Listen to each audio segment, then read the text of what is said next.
Thank you, Chair. Mr Weimer, you became Secretary of the Department of Transport and Planning in January 2025, is that correct? Yeah.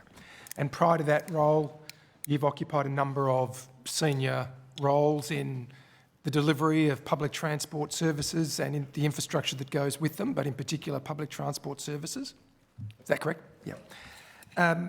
So in light of the references that my colleague Ms Benham described earlier with the same budget references, I'd like to draw your attention to the discussion we've been having this morning about the fraudulent behaviour by a number of employees of the Schindler Group.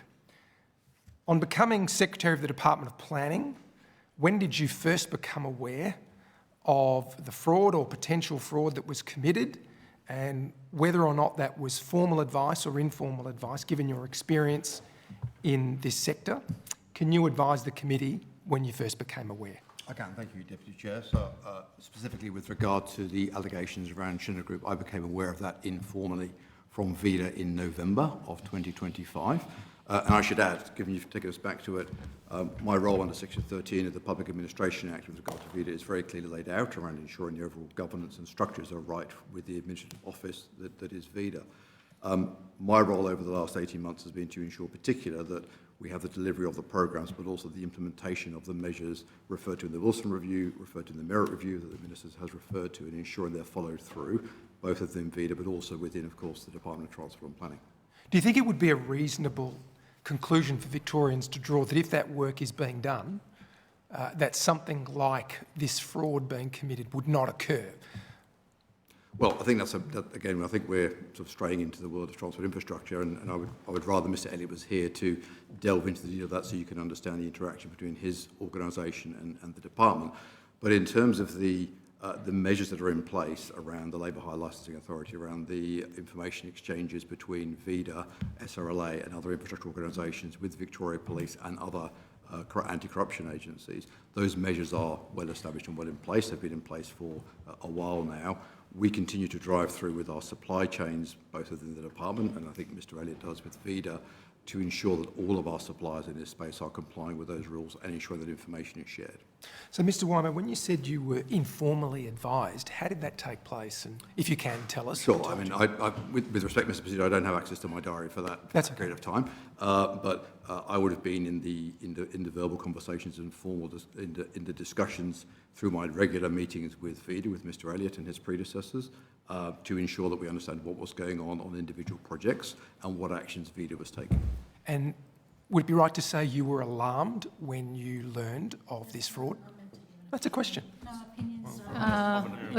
What was your reaction? I'm going to say this early on because I know you have a lot of these types of questions, Deputy Chair. Please, we don't ask for opinions or hypotheticals here at this committee. You can ask a question of Mr Weimer and he can respond to the best of his ability. Mr Riordan, it's not an invitation for you to start chattering over there.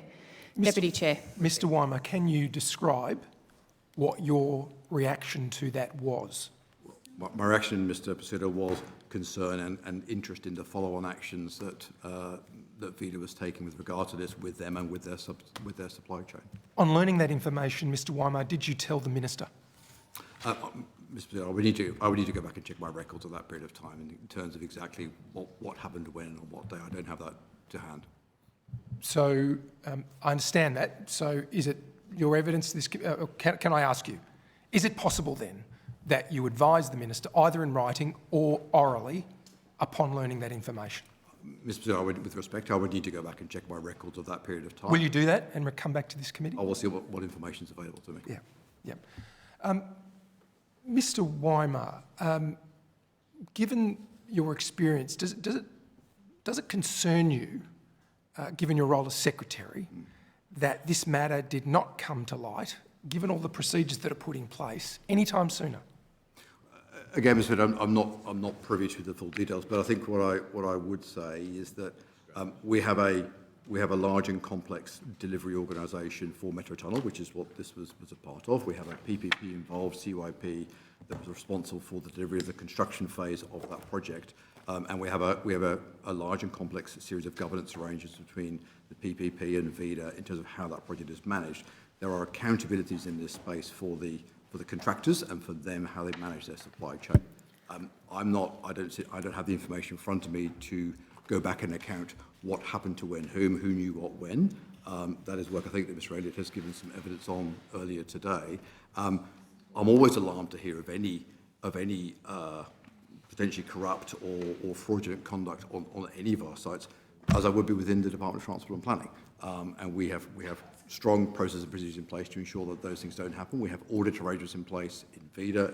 Sorry to interrupt, Mr. Weimer, I apologise, but isn't that hard for Victorians to understand and accept? If something like this has occurred, how can we say those processes are robust? Clearly they're not robust. Well, the purpose of some of those, I would say, Mr. Basuda, the fact that this alleged fraud came to light when it did, and the fact that VIDA were, sorry, Mr. Redden, that they came to light when it did, that VIDA were aware of it, I think, in October 2025, was Mr. Elliott's evidence this morning, and that he acted upon it and pushed it further with Victoria Police, shows that some of those procedures were clearly working. This fraud did not go unaddressed, and as I understand it, the money has been repaid. Mr. Weimer, appreciating that you don't have your documents in front of you, and subject to that caveat Sure. and the commitment that you'll come back to this committee, do you recall if and when you did provide Minister Williams with either written or oral advice of what you had learned? Yeah, Mr. Basuda, I would need to go back and check my records for that period. So at this point in time, you don't know whether you did or didn't? Would that... I would need to go back and check my records. You'll appreciate it's a number of months ago, and there's a fair amount of work that flows over my desk and in my conversations with the Minister, which are daily. So, Sorry, Mr. Weimer. Sorry, can Mr. Weimer answer? Excuse me, Deputy Chair. Excuse me, Mr Hilakari. Mr Weimer has answered your question, Deputy Chair. I hope you were listening. hear the last Would you bit like to repeat that, Mr Weimer? No, that's okay. That's okay.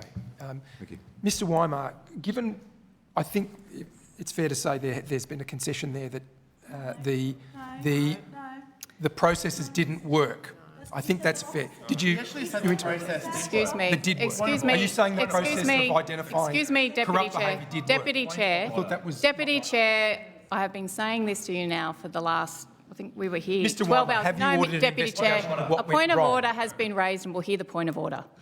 Chair, Mr. Basuda is directly contradicting this witness Well, we'll check in order the to transcript on that, verbal Mr. him. Galea. We'll check Well, I the think you need to transcript listen on to what he's saying because you are directly contradicting him in I your ask attempt to Thank you. verbal him. No, Deputy Chair, I'm going to rule on the point of order. I have said this repeatedly. Please do not put words into the mouths of witnesses. And Deputy Chair, you will be very pleased to know a draft transcript of this recording will be with us by tomorrow, and we will check that and perhaps bring it back to this inquiry. See how much we're being. Okay.